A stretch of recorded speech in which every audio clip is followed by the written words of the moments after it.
All right, everybody. Thanks for joining us. I'm with Hunter Rivera, and I'm just going to go ahead and let him introduce himself. He's got quite a busy plate on what he does. It's pretty amazing. So, with Yeah, that, yeah. Well, thanks for having me on first off. My name is Hunter Rivera. I am the current Weld County Republican Party chairman. Previous to that, I was the first vice chairman of the Weld County Republican Party. I'm also the national committee man for the Colorado Federation of Young Republicans, as well as I work full time as a legislative aide at the state capitol for Representative Lori Garcia Sander. you are busy, Very much so. very busy, very good. And aren't you the youngest to hold just about every position that you've been in so far? I honestly don't know. I don't know if anybody's ever really kept track of it before, but a lot of people I've talked to have said they have to imagine that definitely the youngest county party chair. I have to imagine I'm probably one of the youngest vice chairs. So yeah, definitely on the lower end. I'm only 22 years old right now. I Yeah. turned 23 here in about 10 days. So Oh, yeah, yeah. well, happy another April birth. My whole family's born in April except for me. I'm way out in July all by Oh wow. myself. So, Well, that's how it seems to be. You always get families that have like the spurts where everybody's born in yeah, 1 month. In my everybody's, family, yep, it's September. yep, no. So it's kind of funny.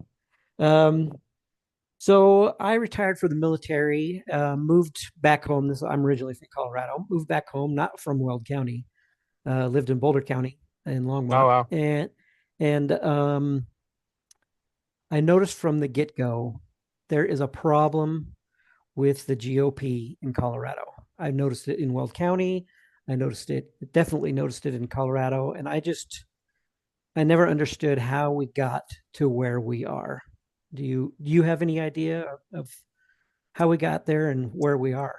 The thing is I've heard stories and I've heard bits and pieces of what's been going on over years and years now. That's kind of contributed to the infighting that we see now, and that's always been there. But the thing is I've only been on the scene now for I got involved about 5 years ago, and I've really only been involved with the Republican Party, I'd say, for about 3.5 years, and really kind of got entrenched in it, about 2 years ago when I became the vice chair.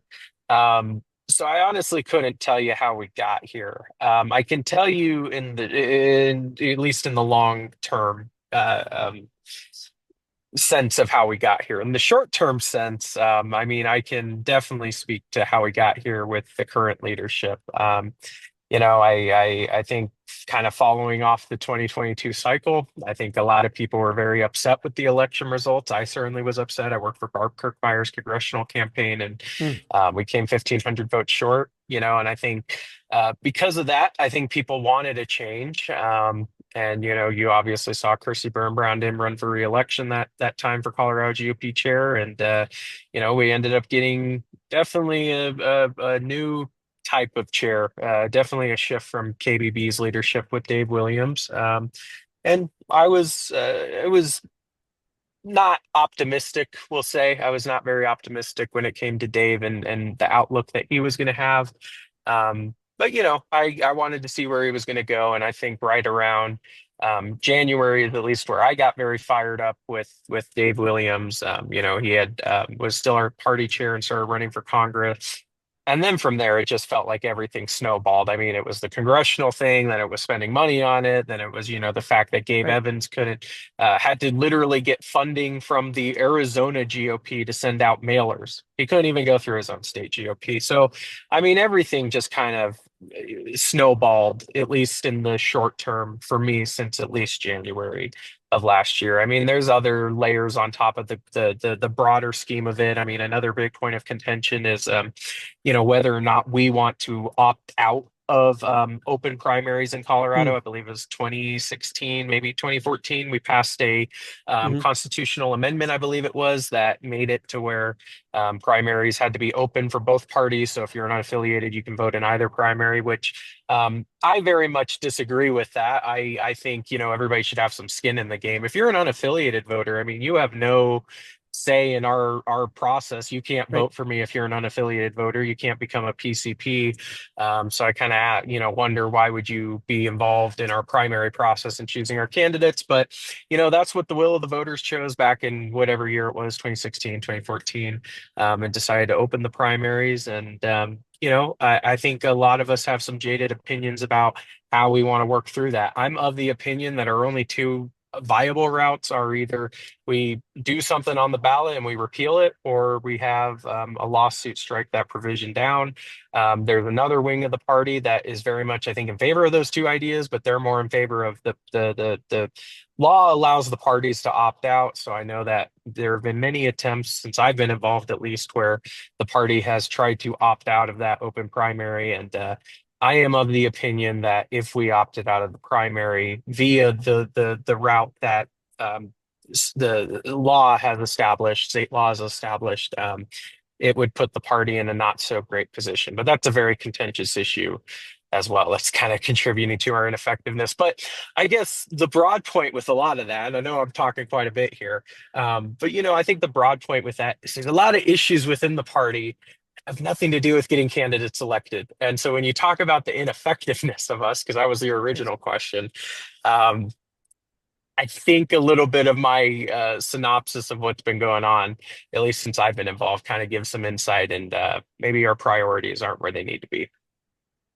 Yeah, I've talked to a lot of people in the last probably about 2 years, and I always say that the Democrats could put a hot dog up for a vote, and the Democrats would be lockstep in, Hmm. arm in arm, and they would vote for it, and that's no questions asked. Yeah. And if you looked at on the Republican side, we would argue about what kind of bun it was, what kind of hot dog, did we put mustard on it, who wants ketchup, does it have sesame seeds on it, who doesn't want sesame, and we would argue and argue and argue and argue, Hmm. and then that hot dog wouldn't get put up uh, to vote or get on the ballot, and then we would lose. Yeah, And yeah. that And it, seems well, and just to kind of build off of that, I mean, and a lot of it has to do that we're, as Republicans, as conservatives, we believe in individualism. We're not that tribalist idea that I think the Democrats hold down. They're very tribal. We very much believe in the individual, and I think because of that, we're all very headstrong. We're all very opinionated people. The thing is I think some of us in the party want to see people who are more pure to the conservative. That are more pure to conservative ideals and conservative values. And there are some of us who acknowledge that maybe sometimes all of the issues that conservatives are going to go bang their chests on might not be the message that wins in every single district. And I think some of us believe that, if you're not 100% conservative, then then you're just not a conservative, or you're yes. I've been labeled a rhino very often. A lot of my friends have been labeled rhinos. But I'm very much, of the opinion that you can still be a strong conservative, you can be a good Republican, but maybe sometimes there's some issues where you're not as strong on, and so I happen to fall into kind of that category of being able to kind of disseminate where candidates need to be at in different races. And I think my overall feeling towards a lot of that is, you know being in such a deep minority in Colorado, and being in the Mhm. position where we're punching up, we have to win over people. And so I guess where I'm at with it is, and I'll give you a great example of this. We just need to move the needle. And a great example of that is Charlie Kirk, when he set out TPUSA, his main question was, how can we win over a um, group how can we win over voters under 30 years old? How can we move that needle 1% every year over the next 10 years? So move it 10 points in 10 years. That's not a massive goal. That's a small movement That's tiny. over a Yeah. time period. And so that's where I'm at with it, is it's like, okay, I can acknowledge that we want more conservative people. I would love to see more conservative candidates coming or running, but you know, I think we have to acknowledge that maybe we just need to move the needle for now. And at some point, we can. My thing is once we're as red as Wyoming, we can purify the party. We can have the most libertarian people ever, and I'd be all for it. But until we get there, I'm of the opinion of just move the needle. Yeah, I think that's every time I look at the voting results, even for just your minor, every time the voting results come out for not necessarily the presidential election, but even just the smallest, Yeah. vote that somebody, some town puts up, and you look at it and you see, where's the red and where's the blue, and Hmm. um, in some ways, Weld County seems like Greeley is going more and more blue in certain areas than we would, as Republicans, want it to be. Because once Greeley goes blue, the whole county Yeah. goes with Yeah. it. So that's kind of where I'm looking at is where do we, as people in Weld County, not necessarily even Colorado, where in Weld County do we hit that? Where do we go after that 1%? Um, we have we do have Ames, where a lot of those people are in that age group, and then of course UNC. Hmm. And talking to a lot of people over the years, it is a pretty big belief that UNC is probably the most liberal college in the state. And I was kind Yeah. of shocked. I was kind of shocked at that, and then really started looking into it. And I'd probably have to agree that it is probably pretty liberal college, even more so than like Colorado State. Yeah. So I was really surprised when you start digging into that. So, Yeah, a but lot to unpack there. Well, so let me say this with UNC. I went to UNC actually would have been last year, so the winter semester a year ago. I went to UNC and yeah, I was blown away by how liberal it was. I mean, the not a single one of my teachers at all was conservative at all. They were very outright about being liberal. Um, they were respectful of my beliefs. I think I was respectful of their beliefs. So I did appreciate that fact. I felt like one of them pushed on their ideology onto us. Two of them definitely didn't. But yeah, that was my experience. It was very liberal. And I know the running joke among some of us in the Republican Party is, UNC's like a mini People's Republic of Korea in the middle of Greeley. yeah, it's But yeah, but along your question of where do we move that 1%, I live in Windsor. I've seen over the last really 5 years, but I mean, last 10 years, if you look at Windsor's record when it comes to our elections. I mean, it is starting to move bluer and bluer. I mean, just in the last mayoral election, we elected a mayor. They're nonpartisan positions, but the guy we elected was a Democrat. And a lot of people in Larimer County know he's a Democrat. He's very involved with the Democratic Party over there. But we elected that as our mayor in Windsor, which is concerning. You mentioned Greeley. Over in Greeley, they have two Democrats on city council right now. We're going after those two seats, by the way. But they good. have two Democrats on there, and before I think they had maybe one, maybe none before 2020. So definitely seeing a shift there. So those are definitely two places I'd like to see the needle moved. Is definitely in Greeley and Windsor, but also you got to look at that Carbon Valley area down south, the Firestone, Tacoma, Oh yeah, Frederick areas, because yep. that is one of the fastest growing parts, I think, not just in the state, but in the entire country. And so you're seeing a lot of folks move into that area. I think you see a lot of folks who are coming from California. You're seeing a lot of folks who come from Texas. So, I almost kind of see that area as it's going to be a free for all. It's going to be whichever party can get out there and talk to those new unaffiliated voters and talk to those folks who are conservatives and talk to some of those maybe soft Democrats from California who are fleeing the state because of their broken policies, and try to pitch to them, this is, the Weld County way. This is the Republican Party here. This is what we stand for. And, just try to keep those places as red as possible. But I will definitely say the Carbon Valley is certainly an area of concern. And, I would say the other areas that we really need to have a bigger reach out to is, we don't talk enough about the Hispanic community that lives along the Highway 85 corridor. I mean, we're Oh yeah, talking about the folks who live, not just in Greeley and Evans, but I mean, I'm talking about the folks who live north of Bryan. I'm talking about the folks who live in Fort Lupton, Platteville, LaSalle, all those little tiny communities. I mean, there are a lot of really, really good, hardworking folks down there who are Hispanics. and we don't do anything to reach out to them. But I mean, if we could get that community on our side, it would be a massive boost. And especially, I bring up that area specifically because that's Congressional District 8, and as you know, Hmm. Congressional District 8, we won that by just 2,500 votes this Yeah, cycle. It just was a very, very close race. squeaked by. Just squeaked by. I got lunch earlier today with Representative Carlos Barron, and he's Mm. actually a immigrant from Mexico. His family's from Mexico. I believe he's from Mexico as well. And just the way going out with him, and I also work for Yasmin Navarro's campaign. She's also an immigrant from Mexico. Just seeing them go out and talk to folks, and I've seen it where candidates will go up to Latinos and Hispanics who speak Spanish only. Obviously, you don't know they only speak Spanish, and they start giving their pitch in English. And as soon as the person says, they don't speak Spanish, or they just speak English, excuse me, and we don't speak Spanish, the conversation ends right there. Well, Yep. I've seen with Carlos, I've seen with Yasmin, I've seen with Gonzalez, all of them. They're immediately able to go into their campaign pitch in Spanish. And these folks, their eyes light up. They're excited to talk to somebody. They want to be involved in the process. So, I think we can see a lot of good positive shifts in that community. And I think we have a lot of really good messengers to message to them and to go out and talk to those folks.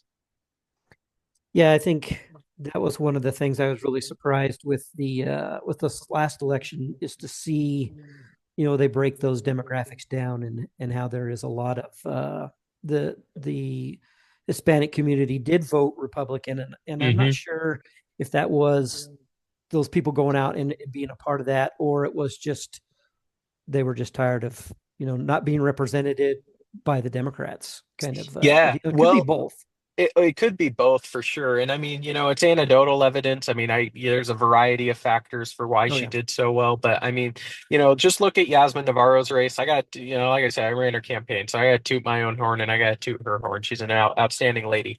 But look at that race. I mean, it was Yasmin Navarro versus Ronda Solis. Hmm. Yasmin Navarro from Mexico, she speaks Spanish. Ronda Solis does not speak a lick of Spanish. And look at how well Yasmin did in that race compared to Ronda. I mean, I think she won by about 16,000 votes in a Wow. race where the congressional level candidate only won by about 2,500 votes. Yeah. So, Yeah. It's and I also kind of look at it that maybe um, we might be losing that fight a little bit. We're picking those up, but we could be in the long run. In the next cycle, we could end up losing some of those, and it just seems like we really just like you said, we really just got to get out there and knock on those doors. hmm. You said, Carbon Valley, and I live up in Eaton, so Oh yeah. there's a lot of houses being built, all over the place, and I'm just wondering if we're getting a lot of people from Denver trying to get out of that Denver cesspool and still want to be in Colorado, and then they're coming up here, Hmm. uh, and they're not quite moving all the way up north, closer to Wyoming, but maybe they are moving into to Brighton Hmm. and those lower, Firestone and those kind of spots. Maybe that Denver creep is working its way towards Yeah. us. Yeah, no, I definitely think that's a valid point. I would not doubt it if a good chunk of those folks are, Denver folks like you mentioned. I mean, you gotta remember Boulder and Longmont aren't too far away from our counties. And up north in Windsor and Ian area where we're at, you definitely get some of those folks from Fort Collins who just Oh they yeah, don't want to be in Fort Collins. our yeah, Yeah, our next door neighbor was in Fort Collins, and they hated it. They said yeah. they couldn't stand it over there anymore, and it's he just happens to be a farmer that they lived there and they worked out north of I want to say they were north of Platteville, Hmm. and so he moved closer, but you kind of worry that those people are going to bring that same ideology with them and just drag Weld County right down with all the other Exactly. ones, and that's Exactly. it's a little concerning. No, absolutely.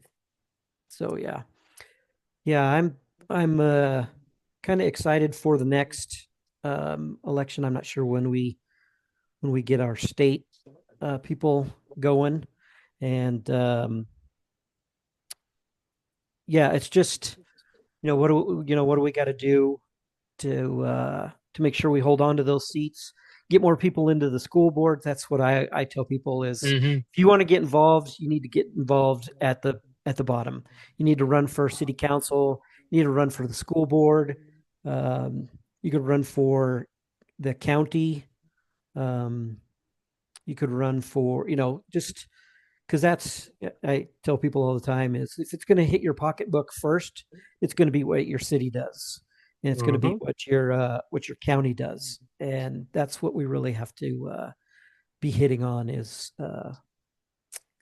city councils and of course then the county commissioners um, Hmm. and just go from there. Work at the get a good base and then move up into the state races that way. Well, yeah, and and that's not a far-fetched idea by the way, because that's exactly what the Democrats do. I mean, across the board, I have seen I have literally seen people here at the state capitol who go in as legislative aides.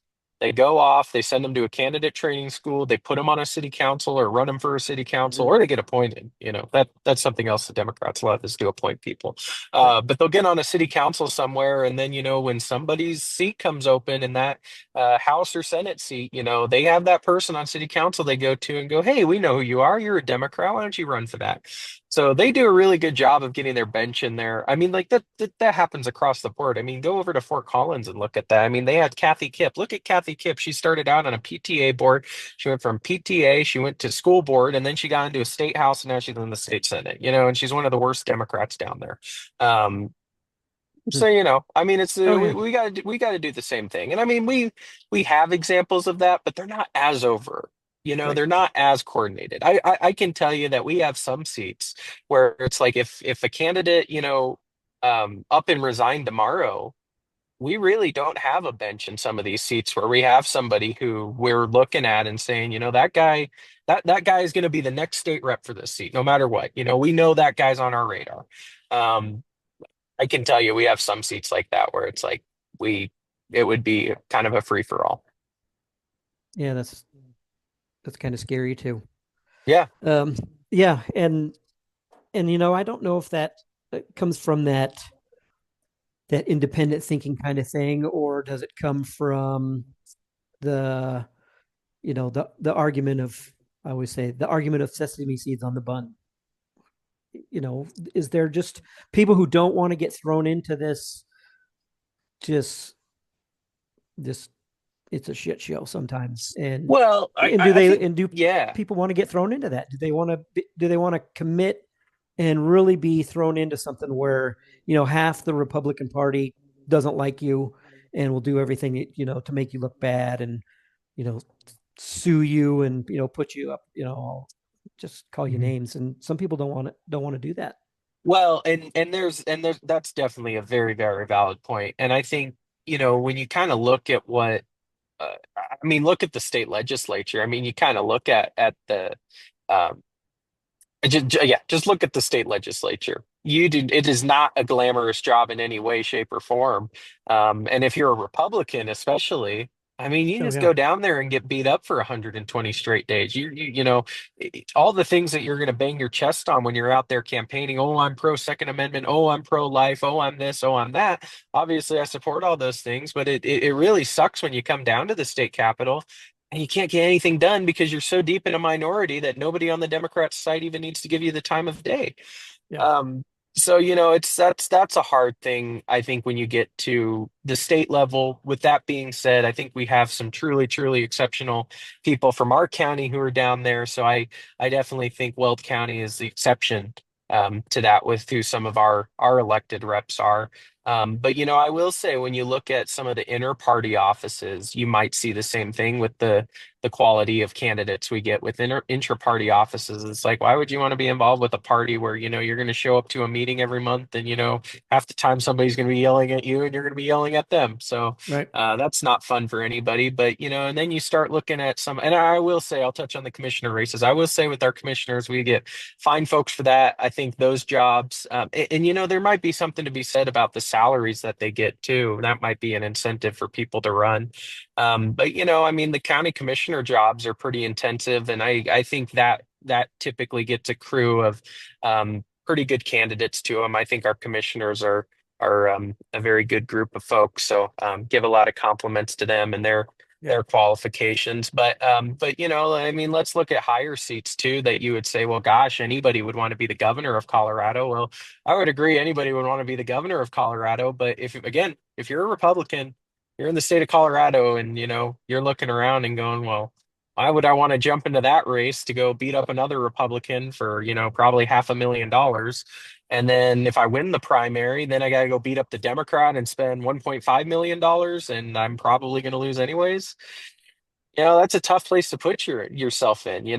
and Yep. I say that not because I don't think a Republican can win the gubernatorial race in Colorado. I say that because I think a lot of people looking at it objectively don't feel like generic Republican can win in a statewide race right now, and I think that definitely dissuades a lot of um, really good, really quality people to run for some of those higher offices. Yeah. I interviewed Heidi as she Mhm. ran up to that, and watching going to some of her meet and greet kind of things, and it was just like, who just wants to get drugged through the gutter Well, in the new exactly. in the press? She just drug through it. Exactly. And I think Heidi's fantastic, by the way. Oh I yeah, thought she was a great candidate. All of us loved Heidi from the second she said she was going to announce. She was awesome. I really, really like Heidi. I still like Heidi. Um, and yeah, they just drug her through the mud. I mean, everything she wanted to make the campaign about, it was the second pollist started to make a talking point. The media went with that. The media drug her through the mud. Yeah, it was really, really sad what they did to Heidi because the people the media painted out is not the lady that I know. So yeah, yep. That's the other problem that we seem to have in the state is we don't have a good base for um, getting the word out to hmm people. So hmm the news pretty much rules the state. Denver news rules the state, and yeah, just just runs every Republican through the gutter, hmm no matter what they're running for. So that's yeah. it's a little disappointing in that way. So I Well, and guess in one big thing that we saw on the national scale, I think certainly a contributing factor to Trump's victory was, alternative media. And I will say it seems like, especially after this election, it seems like we got the memo here in Colorado because now we're seeing a lot more of these um, alternative media sources right, popping up. I mean, I've been on 3 or 4 podcasts, including yours.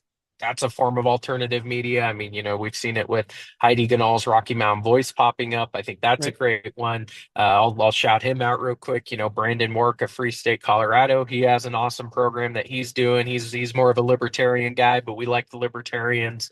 So yeah, no, definitely. I think the alternative media is going to be a very, very big key component about us getting the state back. Because you're right, Denver media dominates the conversation, and I'll admit it. I fall into the minority here. I do actually like Kyle Clark's commentary sometimes. I do like listening to sometimes, what he has to say yeah, sometimes. But like I said, sometimes there are other times where it's like, my gosh, Kyle is way off his rocker here.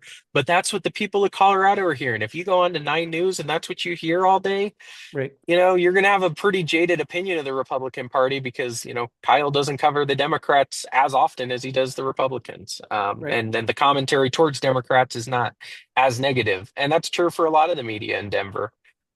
So it's certainly a problem, but I think we're getting the memo here in Colorado. So I'm hoping that in the next 2 years, that alternative media really um, comes to more fruition and starts pushing out our messaging a little bit more, and start challenging what the Denver media is putting out there. I mean, and just to prove it, by the way, I mean, just look at how they've treated this. Was it Tren de Aguas? Yes. That whole gang in Aurora. I mean, wasn't it Kyle Clark and them saying that there was no gang Yeah. Oh activity, and now yeah. you have Yeah. ICE out there saying that's their headquarters and they're deporting them constantly. So yeah. Yeah. It's definitely interesting when that all popped off. They were just all, oh no, we don't have that. We don't do that here. And then sure enough, ice starts rolling in, and they're everywhere. They're all over the hmm place in the state. So yeah, it's definitely interesting when one group hides their head and says, no, this isn't really happening. And then the other groups, look at what you're doing and they just know their favorite thing is you're a Nazi. Well, people don't even know, you Yeah. just throw that out there. You throw names and words out there and see what sticks. And then just run with that Yeah. until that one slides off the wall and you start throwing other names out there. Yep. It, Yep. it's quite interesting sometimes Oh, what they come up with. yeah. Yeah. Oh, I absolutely agree. Yeah. So yeah, it's been an interesting time for me. I was stationed in Texas, Hmm. and I was still a Texas citizen when I ended up getting stationed in California. And a lot of the Democrats that were losing, they would do a recall, and they would do a recall on military people, and Mm. I'd have to go to court to prove that I was a real person. Mm. And every time a vote happened in the county that I was in Texas, I would get a subpoena. I would have to go to the nearest courthouse and go to in front of a judge and show them my my ID card to show them Oh, that wow. I was a real person.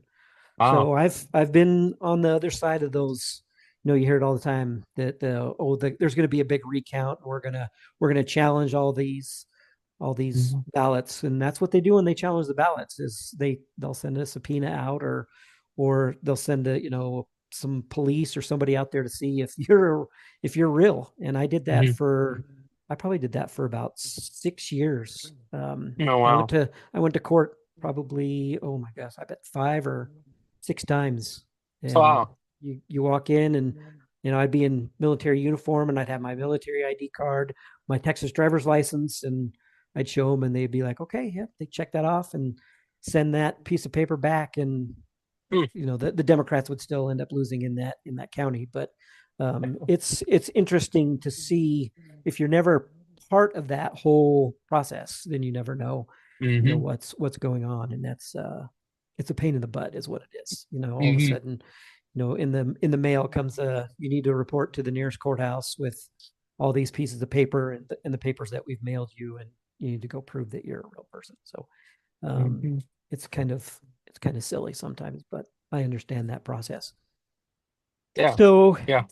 where do we go? Where do we go from here? Do we start now for? Are we looking at? So this is 20. So when's the state people coming up? They come up 2 years. We're looking at a 2 year for state Yeah. Yeah. So our elections for state are this upcoming Saturday, and yeah, those will be 2-year terms. So we're electing for the 2026 cycle. for the GOP in Colorado, correct? Correct. Yeah. Yep. Right. So, but for state and the House and the Senate, Oh, yeah. we're looking at 28. Is that right? No, 2020, 20, 2026. 26, Yep. 2026. Yeah, that's one thing about being retired. You lose total track of the date and what day is and what time it is. And Oh, you're you all know, good. I get that. yeah. So, and I guess that's the big question is where do we go? Where do we go from here? Do we, what positions or what ballot spots are open that we didn't, not necessarily even Weld County, but all these other counties in northern Colorado, and even um, I guess it comes down to I guess it's the big four or big five: Denver County, Douglas County, Arapahoe County, Boulder County, and Larimer County. That's pretty much, I think, Park County out there, Vale. But it seems Mm. like those five is what holds the state in place. How do we put a chink in that? Where does the 1% start to come Yeah. there?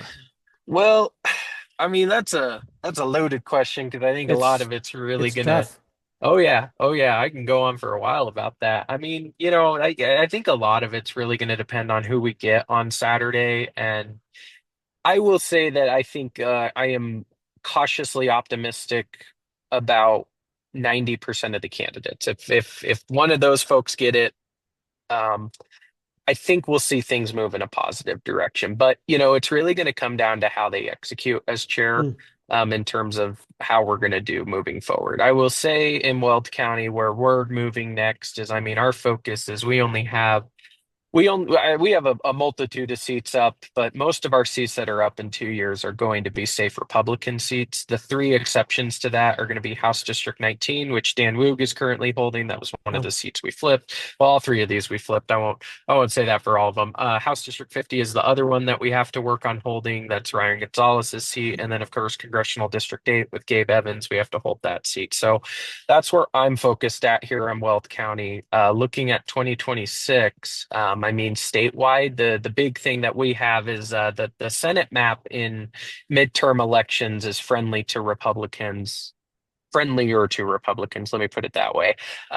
There are quite a few Senate seats that we could pick up. I believe we have to flip 6 seats in order to get the majority, mm, which is not an impossible task. I know right. in the northern Colorado area, there's at least 2 Senate seats that are being talked about being targeted. That would be Senate District 15, which runs along most of rural Larimer and Boulder County and picks up the city of Loveland. So I know that's a very competitive seat. That was a seat I believe we only lost by maybe 500 votes 4 years ago. In 2022, Rob Woodward held that seat and lost the seat. Came very close in that race. And then down south of us in Adams County, I believe it's Senate District 24 is the number, which is currently held by Kyle Mullica. 4 years ago, Courtney Potter ran in that seat. Again, Hmm. that was a seat I want to say we lost by a handful, like by a few thousand votes. It was a very close race. I think that's a winnable seat for us. I know over in Jefferson County, there's a Senate seat over there that is currently held by a Democrat that I can't remember. I remember Tim Walsh ran there. I want to say that was Senate District 20. Um, and then I know down in the other 2 seats I've heard of is Senate District 3, which is currently held by Nick Heinrichsen. He's a Democrat. That seat is mainly Pueblo. So Mm, that's definitely a seat that we can pick up. I know a lot with the 2A stuff that's going on. I know that's going hmm. to be a target for us. So that one's probably the most prime to flip is Senate District 3, especially after their county commissioner successes down there. They flipped, I think, all their county commissioner Oh, wow. races this cycle. So they had a lot of great successes in Pueblo County. And then the other seat I know of is Tom Sullivan's seat in Aurora. That's also a Mm, vulnerable seat. And for those of your listeners who don't know who Tom Sullivan is, Tom Sullivan's sole purpose in life is to ban guns for everybody. I mean, that's all he wants to do. He's the one who sponsored Senate Bill 3, which is that horrible gun ban. So we would definitely love to get him out of office. He's just absolutely horrible. So I know that's where we're looking at in the state Senate. In the state House, I think our biggest chances of pickup, off the top of my head, would be Highlands Ranch, House District 43, I believe that is. That's Bob Marshall's seat. Bob Marshall it's a Republican seat. It's honestly a joke that a Democrat even holds the seat, but we've lost that seat the last two mm. cycles. We came very close 4 years ago, came very close 2 years ago, just didn't get over the top. So I know that's going to be a big target for us. The house is not a fun one. There's not a lot of seats there. It's not a friendly map to us. I know that there's, I believe, a South Jeffco seat that is a competitive seat that we could potentially flip. And then I think there's some southwestern sloped seats that are represented by Democrats that we could potentially go after. And then aside from that, I mean, you have the governor, attorney general, secretary of state, state treasurer, all of those offices are going to be up. I haven't even heard of who the potential candidates are for all of those down ballot ones. I know for governor, I know Mark Baisley and Scott Bottoms Mm. have announced for it. I think there's like 10 other candidates who have announced for it, There's most of which there's I've a never heard of. there's a group. Yeah. There's Oh quite a bit yeah. of them. There's always a group. But other outside of Scott Bottoms and Mark Baisley, I haven't heard any other names that I'm familiar with running for governor yet. So that will certainly be a crowded field. Oh, and of course U.S. Senate's up as well. I've heard rumors that Greg Lopez may end up running for U.S. Senate. So Mm, that might be an interesting one considering he's a former member of Congress now. So right. we'll see what happens there. I am personally of the opinion that, we need to do everything possible to try to win back some of those more down ballot races like Secretary of State or Attorney General, especially. I think, Republicans are very strong when it comes to law and order. Colorado, I think, is the third most, I believe Denver or Colorado, one of the two, is like the third most dangerous city or state Yeah, in the it's country. yeah, it's pretty bad. Yeah, and that's all happened under Attorney General Phil Weiser, and that guy's running for governor, by the way. But we need to get a good AG in there to make sure that we can crack down on crime. That's a big deal for us as Republicans. So that's a seat that we honestly should try to win. We should try to win all of them, but I mean, we should hold that seat. And looking at the Secretary of State's office, I don't think anybody who can look at Jenna Griswold's record and Hmm. her handling of running that department, especially with her scandals over the last year, and can say that she's done a good job. Another scary one, she might be running for governor, so we might have her too. But we need to get a good Republican Secretary of State in there. I really do believe, that would restore a lot of trust with the Right. voters when it comes to our voting systems, is if we had a good Secretary of State.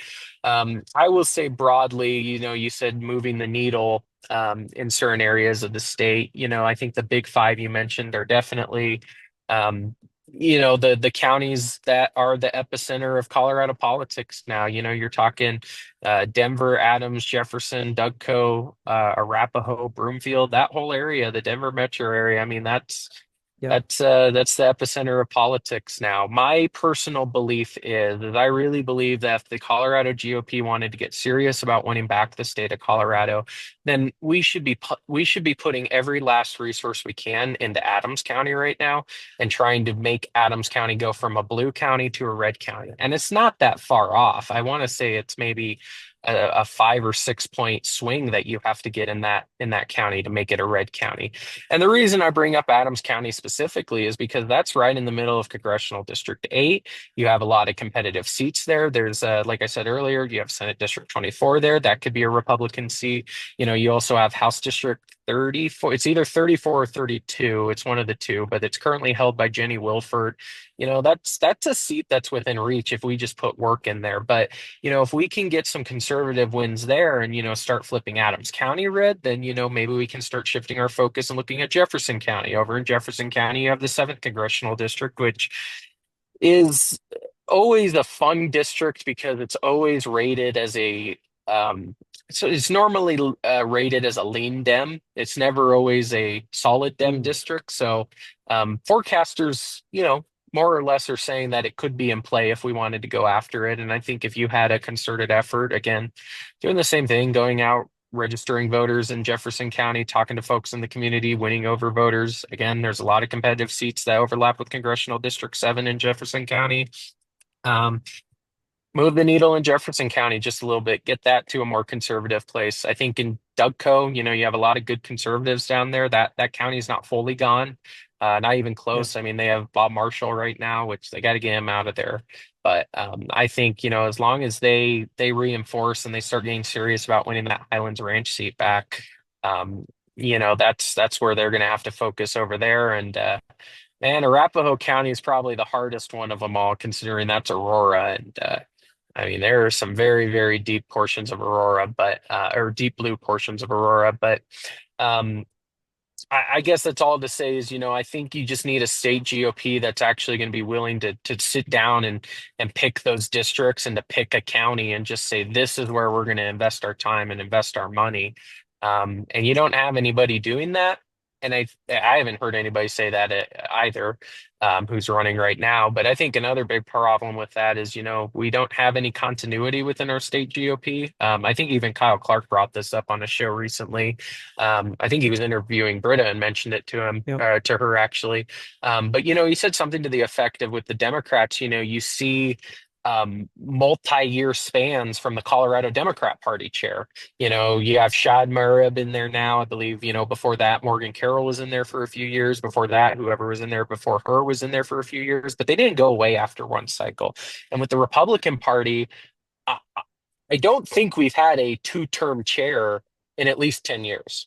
Uh, Not that I remember.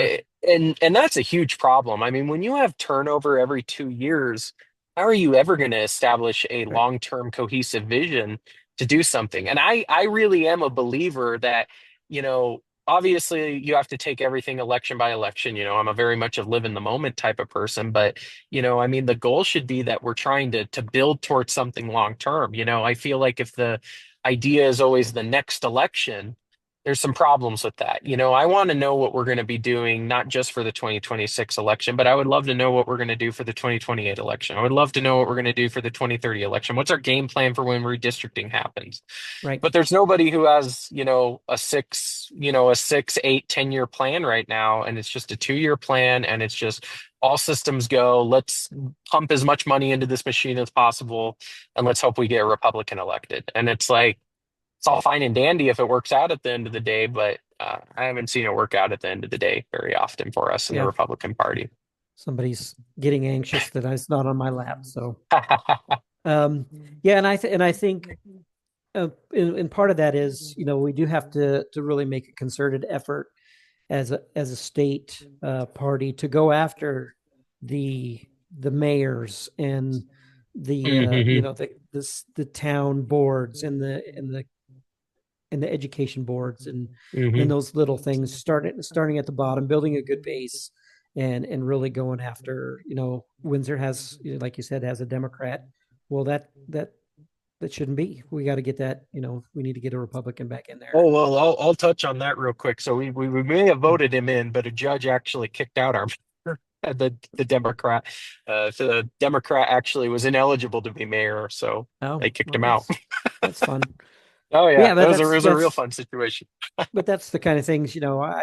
I'm a firm believer of starting at the base, the Hmm. grassroots level, getting the mayors in there, getting Hmm. the town boards and education boards, and I mean even the recreation boards and Yeah, yeah. it could be anything. As you're starting to put those that base down, and people can start to see that there's a good push forward, and maybe these towns are doing better than these towns next door, and the reason why is Mm, there's a Republican yep, uh, group in that town, and they're running it very well, versus exactly. uh, versus Fort Collins, that are trying to what are they trying to do now? Cut your First Amendment right for posting signs, and Oh what was Lord. it? What was it? A couple of years ago, where they took that guy's tractor trailer, where he put the big sign on it, and they told me I had to take it down or something like that. I don't remember what that Oh was. yeah, yeah, yeah. I think Yeah, was that for Collins or was that Loveland? It was I one of think it the was. two.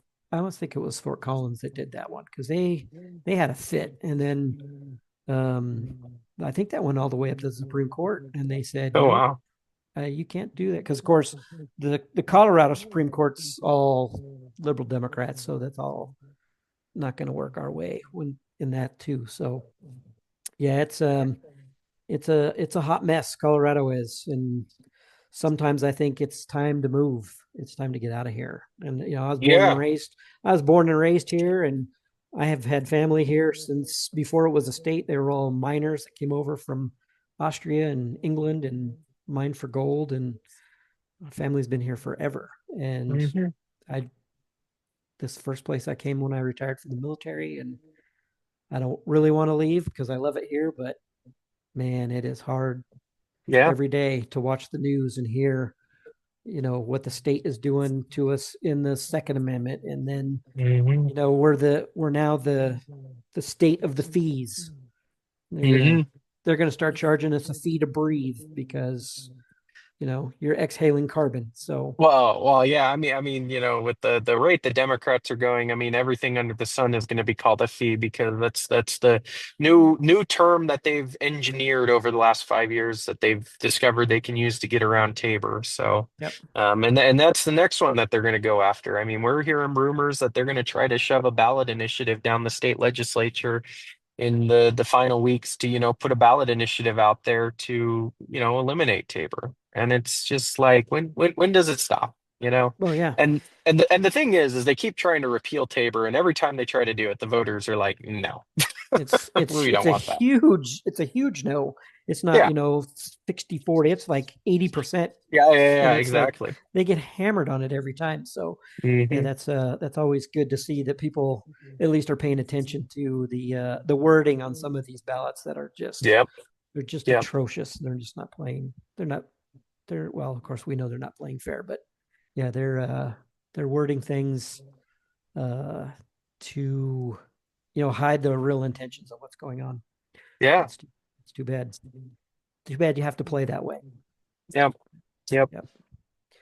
So yeah, I know that you're sitting there in your car, and I'm getting a nice glare off the sun glare off the windows there. So up on the buildings there, so must be getting close to getting that sun to go down behind those mountains. Yep. Yep. Um, so yeah, we'll let you go back to work, and hopefully in the next, well, what is it, Saturday, we'll get a new person for the GOP state. I know who I want it to be. I think it's the same. You and I are on the same page on that one. Um, but whoever it is, I hope that we get a sound base going, and get some ideas so that everybody's on the same page and can say this is where we're going to move, and then we all move as one. That's the way we're Hmm. going to go, instead of just flying off the handle and moving all over the place, which does not look good. And Kyle Clark does do a good part about that, going, what in the world are these Republicans doing now? And he has a point. Hmm. He's Yep. not. Right. Exactly. He has a good point. So, yep. Hopefully, we get it changed soon. Yeah. So Absolutely. yeah. Thanks for Well, awesome. stopping by, and hope to have you on again as we move closer to something. Yeah. Yeah. No, no, Moving no. Be along. happy to come back on whenever. As you can tell, I very much enjoy talking. So these podcasts are great. So happy to come on Yeah. whenever. Yeah, you have to have somebody who likes talking, because if there's no talking, it's a really short Yeah. thing there. So Yeah. so Exactly. Exactly. all right, yeah. Well, thanks for coming on, and uh, hopefully things will start working out for us Republicans in the state, and we can hold Weld County down. And congratulations on your nice rise um, through Weld County. I hope keep going on from there. Awesome. Well, So thank you. Yeah, and thanks for having me on. And yeah, appreciate it. yes, thank you.